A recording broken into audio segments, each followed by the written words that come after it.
So I briefly touched on this before my other my other Instagram page, should I say? But today I'm going to elaborate on the topic of happiness and true health.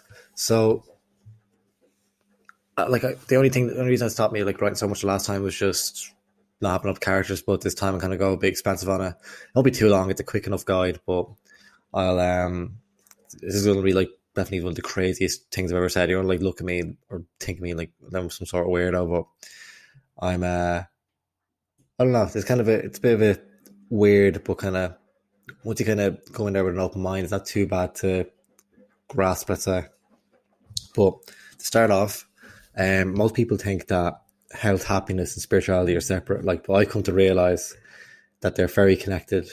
Like true health and happiness, that is. Like sometimes the ego or the false self can give off this illusion of happiness, and the Western medicine can give off the illusion of health. But true health and happiness go hand in hand. The model I'll discuss is the only one I know simultaneously that increases your true happiness, your physical and mental health, and spiritual fulfillment. Like it's the ultimate quick guide on how to live your life. And in future podcasts, like I will get into this in more detail. Now, each one of these aspects of life is far more changeable than you think. Like, for example, like recent research has now shown that it's actually possible to reverse your epigenetic or biological age. Now, we probably can't reverse age forever, at least not with our current understanding of the world, but is it truly possible? It is truly possible to drastically slow down the aging process and feel younger and healthier. Also, many like mental conditions can be cured completely naturally. Like mental health is a fast growing problem in today's society, and there's a reason this issue is increasing. Like modern society creates this unnatural and toxic environment for human health. Like there's like unnatural societal constructs in our attachment to them cause extreme mental unnecessary mental stress. Like when you start working on your physical health, happiness, and spirituality, you'll realize that the attachment you have to these problems and negative emotions can fade away. So to keep things simple, and because all these aspects I mentioned earlier go hand in hand, so as one increases, the other increases, and vice versa. We can think of all these aspects of health as one identity. So let's just call the combination of mental and physical health happiness, and spirituality simply health. And we can call the antagonist of health simply stress, because you'll find that anything that decreases any aspect of health is due to some type of chronic stress.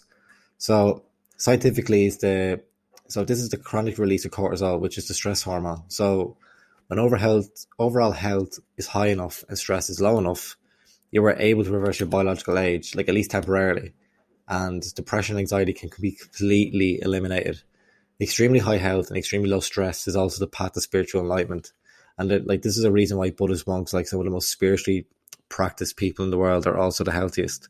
Like they are able to eliminate a lot of mental stress through spiritual practice. They also have a more natural physical lifestyle as a result, and they're considered to be like some of the happiest people in the world. And also like they have a much longer lifespan than the average person. So as you start to see, each aspect of health is connected from a spiritual standpoint, and the build up of mental stress or negative thought is what fuels the ego, or i.e. the false self. And like bad physical health can also cause chemical brain imbalances that worsen mental health. And now in the opposite direction, spiritual practice can decrease mental stress, which can actually improve physical health by reducing the chronic release of the hormone cortisol. So you'll find the health works like a feedback loop, increasing health in one area and increase it in the others, and then in turn increase it even more in the first area. So you have to make sure that the feedback loop is working in the right direction, and then you'll be moving towards true health and happiness, free from your attachment to stress. And what we don't realize is that almost everything we do in society today causes unnecessary chronic stress. The key to limit this chronic stress is to limit as much as we can. Now, I encourage you not to trust feed, of course, because health is something that's very personal, and you know your own experience. Like only you can tell what works for you and what doesn't. But only you can be the judge of your own health. Like true health, that is. Like doctors can say that you can be the judge of your health, but only you can be the judge of your true health. Like there's a difference between true health and actual health. Now, I encourage you just to pay attention, like experiment, just to become the best version of yourself. Like I do want to discuss what worked for me. So let's list off some of the stress increasing things that I try to avoid, starting with the physical.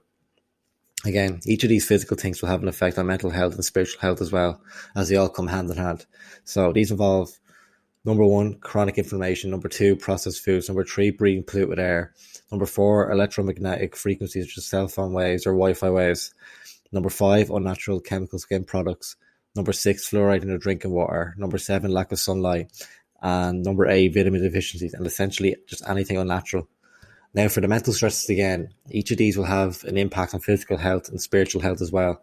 These mental stresses are unnatural mental processes created by the ego. Now, these are tougher to fix, but arguably more important. So these include insecurities, restricted thought, closed mindedness, self-hatred, putting up a false front, not being your true self, dishonesty, really anything that goes against your conscience or anything that harms others, fear of death. Like fear of death's a huge one, but it's not necessary, which I'll explain some other time. But I have to talk about the positive physical things I like to work on. Like each of these will overall boost your mental esteem, mental health, and your spiritual health as well. So these include physical exercise, breathing exercises, a whole food, anti-inflammatory diet, proper supplementation, fasting, sunlight, but not too much. Like it's funny that vitamin D is like in Ireland and America and the UK, like vitamin D deficiency is it's one of the most common deficiencies that there is. Yeah, it's so important to our health. Like it's mad how like little sunlight we get. So it is ideal, especially during this time, that we should just go out for even 15 minutes in the morning just to absorb that sunlight and vitamin D. But drinking bottled water or filtered water that filters out fluoride, that's also beneficial for you as well. And using natural products on the skin. And what else is there? There's good posture. There's, you can do yoga, you can stretch, and you can like get massages and really anything else that's physically relaxing. Now, that's all the physical and spiritual kind of things done. Now let's talk about the positive mental things that I try to do. Like these are part of the human experience, like free from the attachment to the ego or the false self. So this kind of ties into meditation as well, where I'm kind of like briefly discuss we're in this flow state and you're not really bothered by anything else, but this is like ties into that. So number one would be being your true self. Number two is being completely open and honest. Number three is dropping that false front you have. Number four is either accepting or fixing insecurities. Number five is self-improvement. Number six is open-minded physiological thought and insight into yourself, helping others, engaging in your purpose or passions, and non-judgmental human-to-human interactions, and really anything else that you find mentally relaxing. And of course, this is a huge one, which of course, meditation as a spiritual practice. But again, I'm saying again, don't trust me. Like the only thing you can do is truly trust is your own experience, and that's the only reason that you truly know. Like, so find out for yourself, is this the essence of the self-improvement process? Like, try these things out and see how they affect you. Like, doing or not doing any one of those things is going to have an effect on your health. Now, you get to decide which to try first. You can either tackle the physical, the mental, or the spiritual. Like, it really doesn't matter which aspect you start with it, because they are all connected. Like, it just matters that you start. Now, I'm positive, like, if you truly embrace this model, soon you'll be happier and closer to spiritual enlightenment.